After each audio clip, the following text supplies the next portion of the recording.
Queridos amigos, gracias por rellenar la sala. Un día como hoy, 4 de diciembre de hace muchos años, murió García Caparrós, simplemente un recuerdo para él. 106 son los cuerpos que lleva Amede exhumados de las fosas comunes del franquismo en San Fernando. Eso es un colofón, no es una meta, pero es un hito en el camino iniciado hace muchos años. Tal vez el inicio de los intentos de recuperar la historia oculta, la historia ocultada, enterrada, se inicie con José Casado Montado y su libro Trigo Tronzado. Incluso antes, con sus memorias de un mal nacido, yo creo que ahí se empieza en San Fernando el recorrido, el camino de la recuperación de una historia no conocida. Casado Montado ya intervino en la fosa donde se suponía que estaba enterrado el último alcalde republicano de San Fernando, Cayetano Roldán, arropado por la Unión Republicana Isleña, después transformada en Amere, mantenía la llamita de esa recuperación de la memoria, después transformado en Ateneo Republicano y Memorialista de la isla, hasta que finalmente llega a Amede, se rodea de un grupo de familiares importante y de un grupo de voluntarios indispensables y consigue excavar y exhumar hoy día 106 represaliados del franquismo en la fosa de San Fernando. Y este proceso de conocer la historia continúa. Los 106 cuerpos es un hito, y este libro quizá también sea un hito en ese camino que debe seguir adelante. El libro se basa, por supuesto, en los peldaños anteriores, en las investigaciones, en los historiadores que llevan años en estos asuntos. De San Fernando hay poco. Trigo Tronzado, de Casado Montado, La justicia del terror aplicada a San Fernando, de José Luis Gutiérrez Molina, el libro de Javier sobre Cayetano Roldán, Las emociones de la memoria, y hay muchos más historiadores que recuperan la historia de la provincia de Cádiz y de Cádiz, pero suelen pasar de refilón sobre San Fernando. Este libro se centra exclusivamente en San Fernando, porque había un hueco, como ha dicho Javier, un hueco en la historiografía de este libro. Por cierto, la foto de portada es de mi amigo Ángel López González, que le agradezco mucho la cesión de las fotos de estas y de otras que están en el interior. También le agradezco a José Quijano, el que gestiona el archivo Quijano, por las fotos que ha cedido, también muy importantes, dos archivos fundamentales para conocer la historia gráfica de San Fernando. Los hechos de este libro está claro en el título: República, alzamiento y represión. 1931 empieza la República y en 1941 ocurre el último fusilamiento de un represaliado, de un marino que volvió de Bizerta. Esa década contiene la represión más grande en San Fernando. De ahí el tema. La República, el golpe de Estado, la represión, es un tema que despierta muchísimas pasiones. Es tremendamente difícil escribir sobre estos asuntos.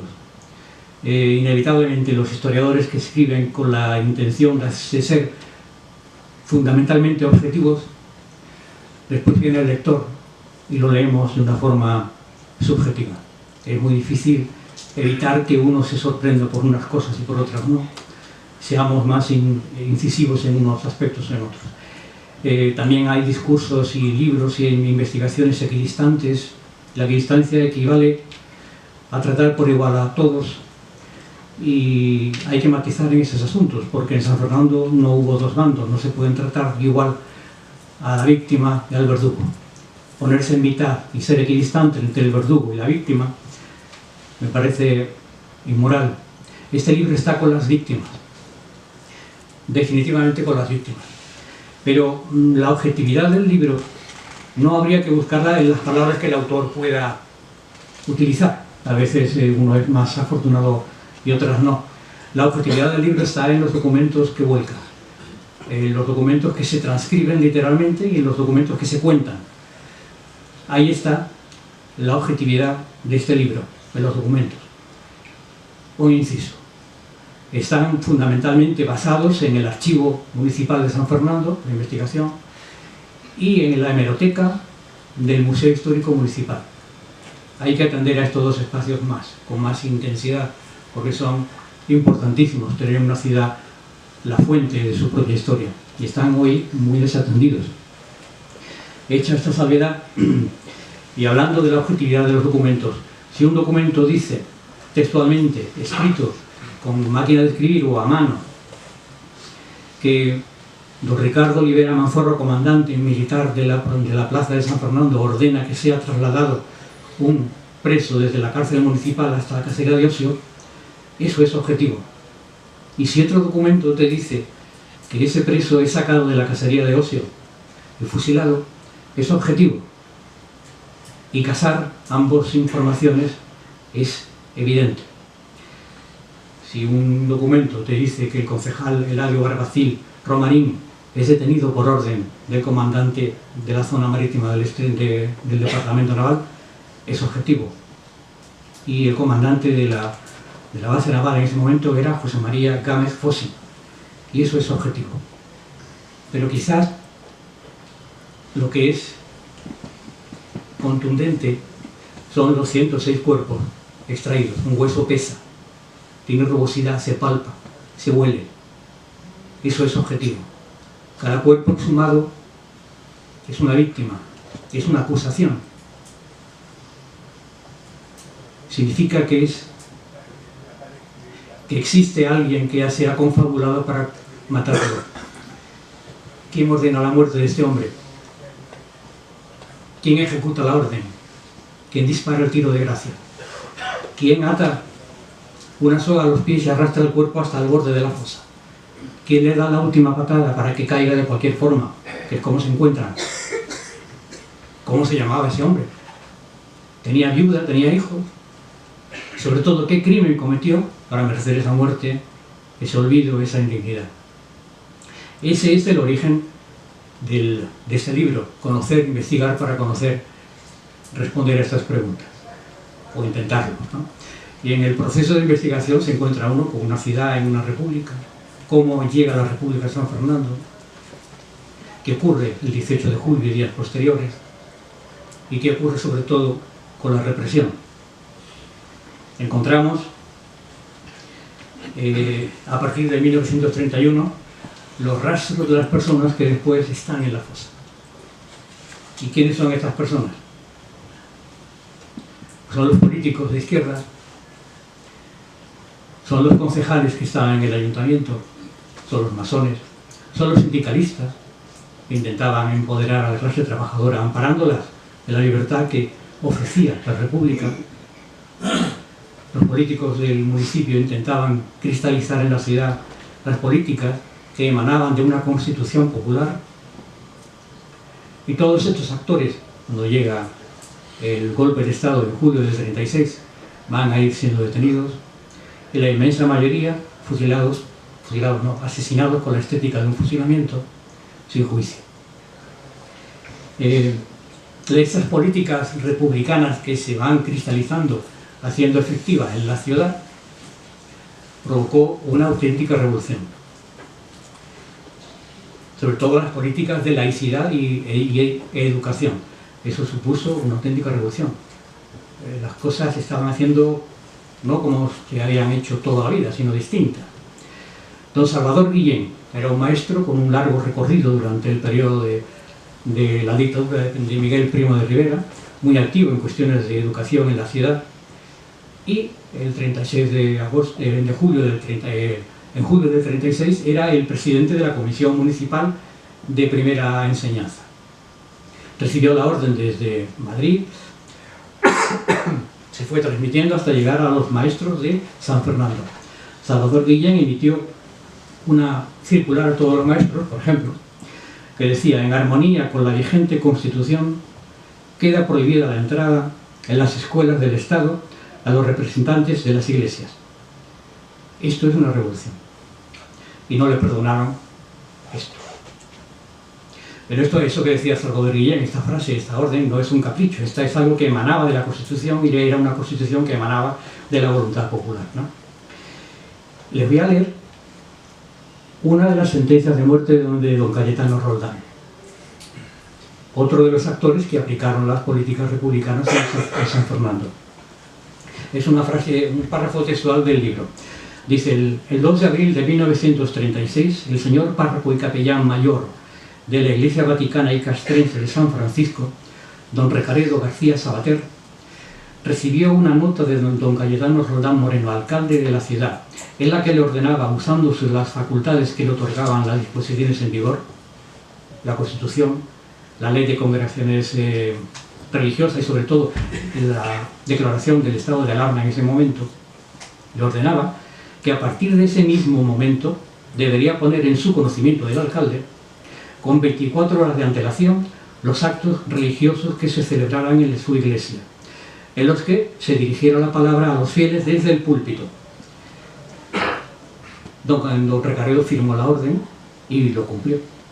Esto era una auténtica revolución en una sociedad muy tradicional, muy imbricada con las costumbres de la religión católica. Estas personas que aplicaron las políticas de la República en San Fernando, casi todas fueron encarceladas y poco a poco fueron muertas. En España no puede quedar ni un judío, ni un masón, ni un rojo. Este lema lo repitieron los vencedores del golpe militar en todas las cabeceras de todos los periódicos que controlaban. En España no puede quedar ni un judío, ni un masón, ni un rojo. Aquí en San Fernando no creo que hubiese muchos judíos, pero masones y rojos, muchos. 229 están recogidos en el libro, son los muertos. Los otros, los que son represaliados de muchas maneras, no están recogidos. Ya veremos cómo se hace público y cómo lo hacemos, cómo recuperamos esa memoria. Lo que hicieron los vencedores del golpe militar fue un crimen planificado, fue un genocidio de una clase ideológica. No cabían masones, no cabían rojos. Hay una frase de Maquiavelo perfecta para describir esto. La frase de Maquiavelo en El Príncipe dice: la grandeza de los crímenes borrará la vergüenza de haberlos cometido. Hubo crímenes en San Fernando. Pues a partir de julio del 36 hubo crímenes. Hubo muchos crímenes. Antes del 36 hubo un atentado en el Teatro de... y todos los que participaron en ese atentado fueron poco a poco esos y seguramente muchos más a los que le atribuían el atentado de las Cortes. Ese atentado está recogido en el libro ampliamente. Pero que hablen los documentos, ¿no? La idea posiblemente generalizada de que el Frente Popular en San Fernando fue un caos, en general en toda España, queda desmontada por los propios documentos del alcalde de San Fernando en 1938. En 1938 empiezan a preguntar al alcalde de San Fernando por lo que había pasado en la ciudad en el periodo del funesto Frente Popular, así decían, ¿no? Entonces le hacen cumplir una encuesta para que conteste una serie de preguntas. Y el alcalde se informa a través de los medios que tenía y responde a la encuesta. Se la voy a leer. Se preguntan desde Madrid para saber qué habían hecho los comunistas y los rojos en San Fernando durante el periodo del Frente Popular, febrero del 36, julio del 36, 5 meses. Le preguntan: número de casas y edificios públicos destruidos. Ninguno. Número de fábricas y comercios destruidos. Ninguno. Número de bancos destruidos y sus pérdidas. Ninguno.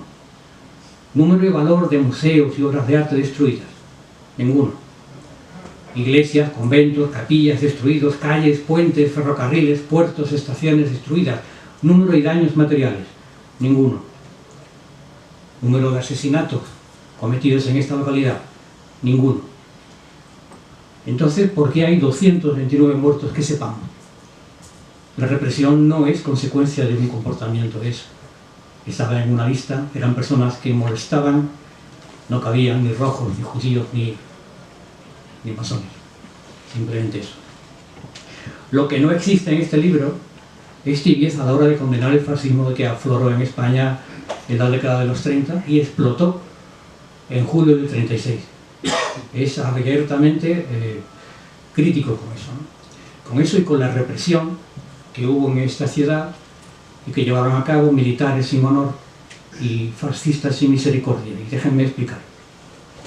Hablo de los militares sin honor y me refiero a ellos, a los militares sin honor. Porque hubo muchos militares que se vieron en la tesitura de obedecer o ser sometidos a consejo de guerra sumarísimos acusados de rebelión. Es decir, los que se rebelaban acusaban de rebelión a los que intentaron mantenerse leales a la República y a la promesa que habían hecho a la República, de defenderla y defenderla bien. Hablo de esos militares, los que no tuvieran honor, los que la cúpula militar que urdió un golpe de Estado meticulosamente y lo ejecutó mal porque al final provocaron una guerra civil. Me refiero a eso. No me refiero a los militares que se opusieron abiertamente al golpe militar.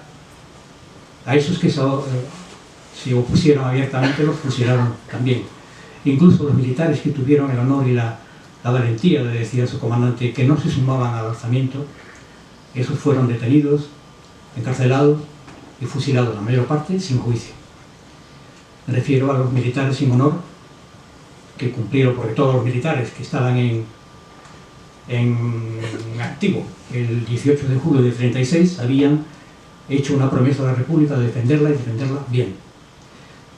Me refiero a eso. Me refiero a los fascistas sin misericordia, a esos, y no a los que tuvieron que afiliarse a la Falange porque si no, ni trabajaban, ni comían, ni abrían una fábrica, ni abrían una tienda, ni nada. O eso, se afiliaban a la Falange o quedaban en la más absoluta ruina. Me refiero a los militares sin honor y a los fascistas sin misericordia. Los crímenes que se cometieron en San Fernando fueron la consecuencia del fascismo en San Fernando, el fascismo del siglo XX en San Fernando. Y lo que esos crímenes, todos esos crímenes que hicieron, de los que estaban orgullosos, el libro se explica los meritísimos servicios que hacían los falangistas para la patria. Esos meritísimos servicios consistían en capturar a los extremistas. Me han contado muchas historias de falangistas que hicieron esto, que hicieron lo otro, tal y cual. Me refiero a esos falangistas, a los que no tenían escrúpulos. Y esos crímenes que cometieron en San Fernando, después del 36, se convirtieron en gestas heroicas. La mutación, ¿no? El Ministerio de la Verdad de Orwell. Ahí tenemos el caballo, con un general 2 veces laureado y 3 veces traidor. La palabra que dio a la República. Con Sanjurjo, con Orgaz, en abril del 36, con Franco, en julio del 36. Eran hombres que no amaban la democracia, no entendían que la autoridad procede y debe salir del pueblo. No lo entendían. No entendían que los concejales fueran los empleados de los comercios, de las industrias, que fueran los escribientes de la carraca. ¿Eso cómo iba a ser? Los concejales son los dueños de las empresas, los dueños de las harinas. La democracia de la República supuso una revolución. No porque hubiesen muchos altercados, que también. Pero hubo una revolución porque la gente de abajo llegó al ayuntamiento, entre otras cosas, ¿no? No lo entendían. El padre Franco, don José María Franco Delgado, muy conocido, hizo una labor posterior muy larga y muy conocida en la ciudad. Además, un hombre muy culto, sabía lo que decía, era un orador excelente. Este hombre lo tenía muy claro, escribía mucho, participaba en todos los homenajes que hubo en la ciudad, y hubo muchos homenajes entre ellos, pero los vencedores se hicieron muchos homenajes entre ellos. Y se regalaban fajines y sables, y se regalaban bastones de mando, todo ello salido de las contribuciones que hacía el pueblo. Y hay aquel que no contribuyera, porque todos los contribuyentes salían nombrados después, escritos en el periódico.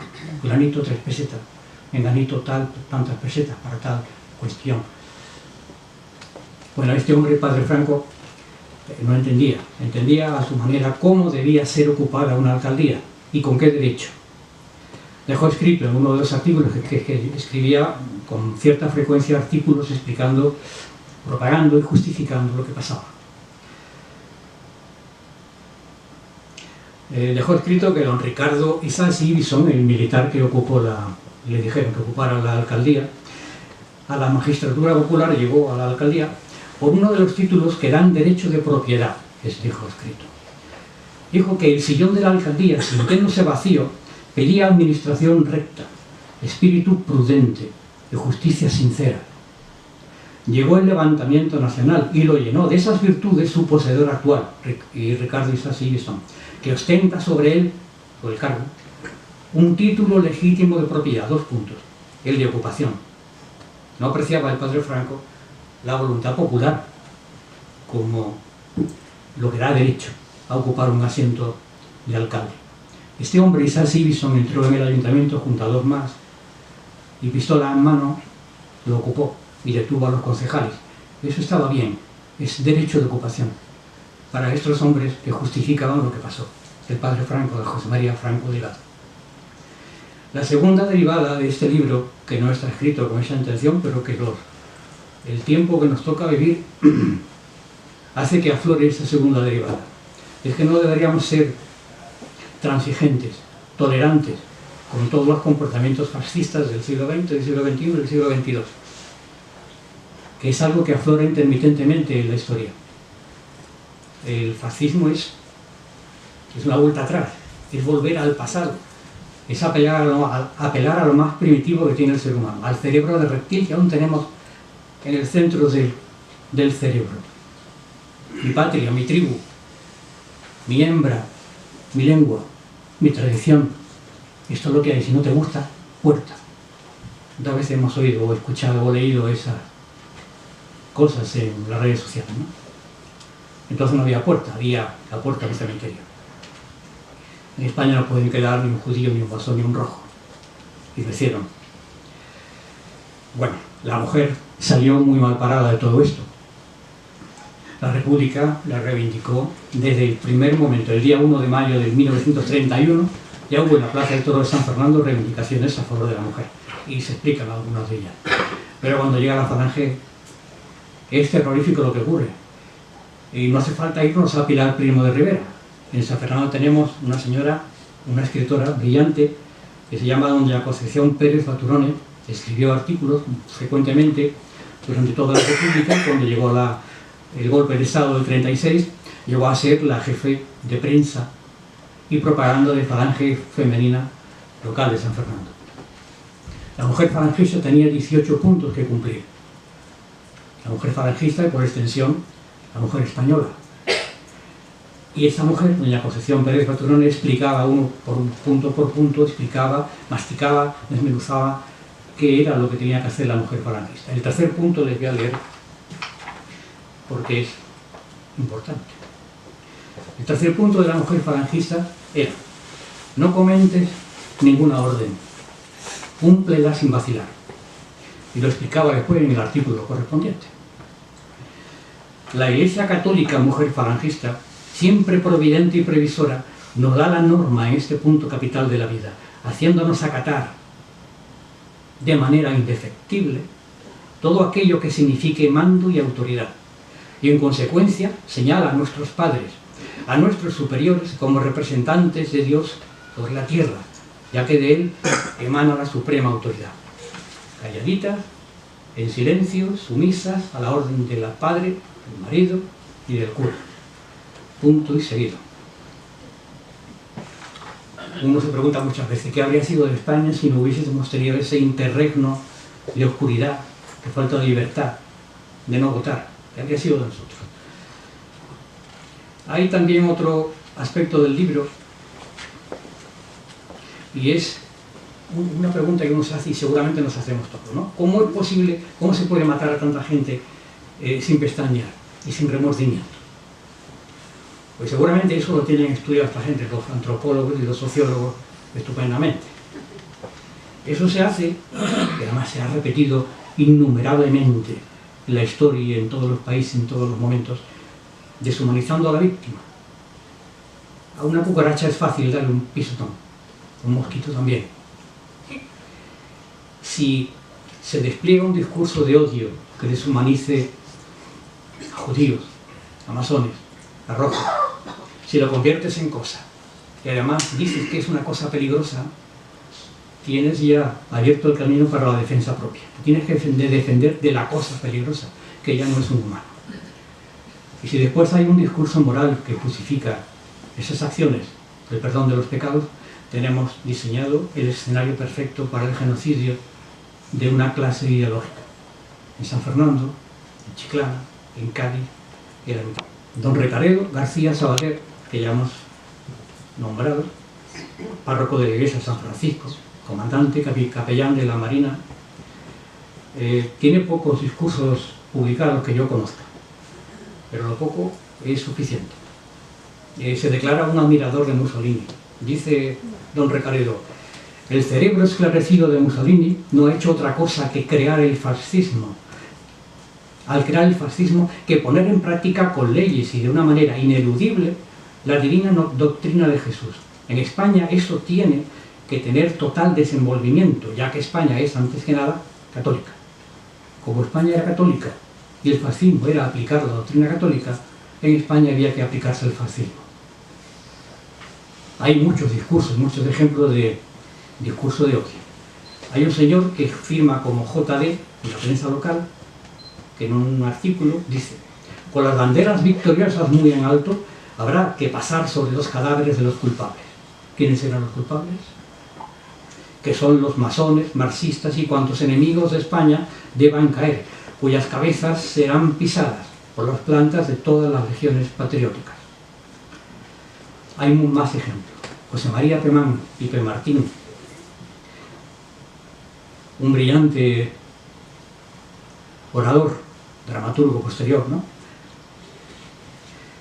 Justificó todo lo que pasaba en España en esa época. Estuvo en el salón de plenos del ayuntamiento en un homenaje que le hicieron al alcalde Isasi Ibison y dijo lo siguiente: el pueblo español ama la justicia pura. No se pregunta, ¿qué es la justicia pura para Pemán? Él mismo lo responde: la justicia pura es la que no se detiene en escrúpulos legalistas.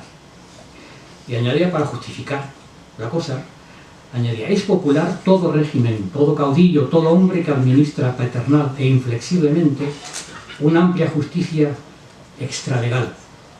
Bueno, semejante invitación, salido de ese hombre con ese prestigio, pues cayó en terreno fértil y sirvió para justificar cientos de muertos en San Fernando, en la Patria, en el muro del cementerio, y a nivel nacional no se sabe cuántos. En fin, habla también el libro de la educación. La educación en la República, en los 2 primeros años solamente, porque los otros 2, en los primeros 2 años, en el bienio hazañista, se crearon 13.500 escuelas en toda España, y bibliotecas, y misiones pedagógicas que llegaron a los confines más recónditos de España. Voy a leer cómo vuelve atrás, cómo se deshace de ese tremendo esfuerzo que hizo la República para el mismo primer curso que empieza en el 36, en septiembre del 36, aquí. Lo que había que hacer con la enseñanza es lo siguiente: toda enseñanza debe ser católica. Más que contra el analfabetismo iletrado, hay que ir contra el analfabetismo moral. Y eso no se logra con el abecedario, sino con el catecismo. Estábamos en una Santa Cruzada, no lo olvidemos. En fin, yo espero que este libro, vamos a terminar ya, pero después vamos a colocar un vídeo y después si acaso les explico, pero el vídeo será suficiente. Yo espero que este libro sirva para conocer, para abrir nuevas líneas de investigación, conocimiento de la historia que no conocíamos, y sobre todo para reafirmar que jamás debemos ser condescendientes, tolerantes con el fascismo y con las manifestaciones fascistas de cualquier tipo. Muchas gracias.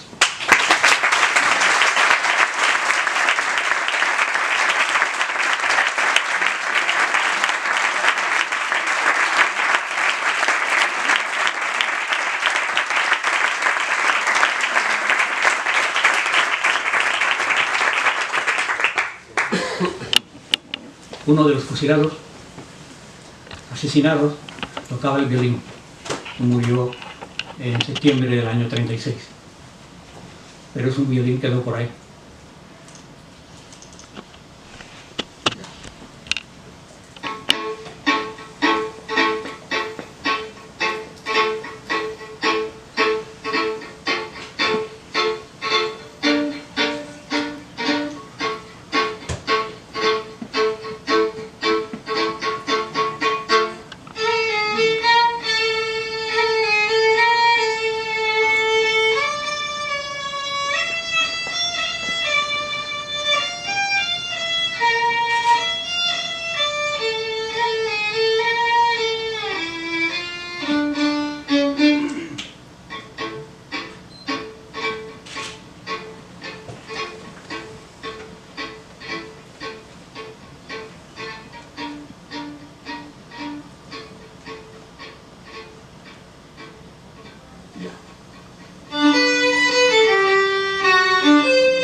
Y eso es todo, amigos.